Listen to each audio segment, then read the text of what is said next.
The multi-billion-dollar quick-service restaurant industry in the United States thrives on speed, consistency, quality, and change.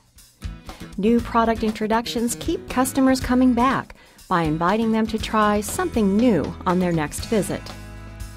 In fact, the U.S. Department of Agriculture reports that consumers in this country spend close to 49% of their total food dollars on food away from home. Just think about your last visit to a restaurant such as McDonald's. Have you tried the new sandwich or wrap yet?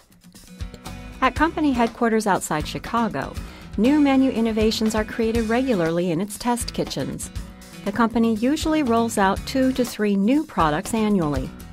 Chef Dan and his team, in conjunction with senior company managers, carefully design the consumer testing of each new idea to collect data along a number of dimensions. Wade Toma, Vice President of U.S. Menu Management, helps develop new product ideas, but relies on statistical models to predict success before any idea ever leaves the test kitchen.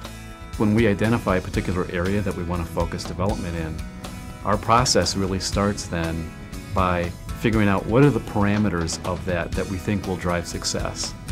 And we document what that is, what the price point should be, what the nutritionals need to look like. Portability is usually an important criteria for success on us. So we document what are the variables that need to be important, and then we turn those variables really over to the chef and say, okay, this is in general what we're looking for. It's time to start generating ideas. Consumer panel taste tests provide McDonald's with a way to test certain product attributes and then capture data specifically related to them. From there, the company can fine-tune the exact taste combination and kitchen production steps that it will then test in a selected few restaurants before rolling it out system-wide. It's important that the tests are well designed and that assumptions and conditions of the models are satisfied. After all, launching a new product involves huge investments in training, sourcing ingredients, packaging, and delivery. No company wants to spend millions of dollars on a new idea only to see it become a costly failure. Because McDonald's is the world's largest quick-service restaurant company, with annual sales exceeding $28 billion, checking the assumptions and conditions of its new product introduction models is crucial. We have benchmarks for what success and not success on repurchase intent, diagnostics on all the different variables, enough cheese, not enough cheese, all of the different attributes that might make up the product. And then that process as well is iterative. If there's something that isn't all the way there, then the product gets changed. Week 2, we do the research all over again. And we keep changing the product until all of the scores are where we need them to be. And then if it works well in a couple of restaurants, then our next step is to say, okay, so what would really happen to the business if we actually had advertising support behind this?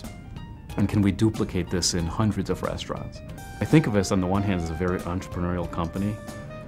On the other hand, we're so big, we can rely on our instincts to be entrepreneurial, but we have to rely on our statistics to make sure we're right. So every single decision along the way becomes quantitative for us. So as an example, if we're trying to make a decision between piece of equipment A to make this product or B, we do a lot of in-house panel studies to determine if I make the same product with this equipment versus this equipment, can they tell the difference? Same thing is true when we're in a restaurant. We're trying to determine whether or not we can make this product within our service time standards. And so we collect a lot of quantitative data to determine, are we hitting, in fact, our service times or not with this product?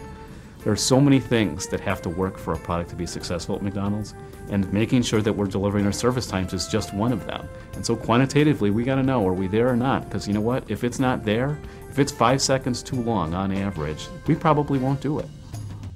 New product development at McDonald's can be a lengthy and involved process.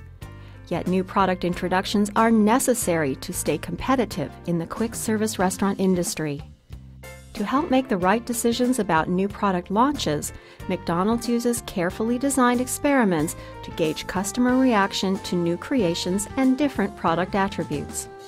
Checking that model assumptions and conditions for these experiments are satisfied is a crucial step in the decision-making process. After all, McDonald's wants to make all the right decisions when it comes to successfully launching new product offerings that will keep its customers coming back for more.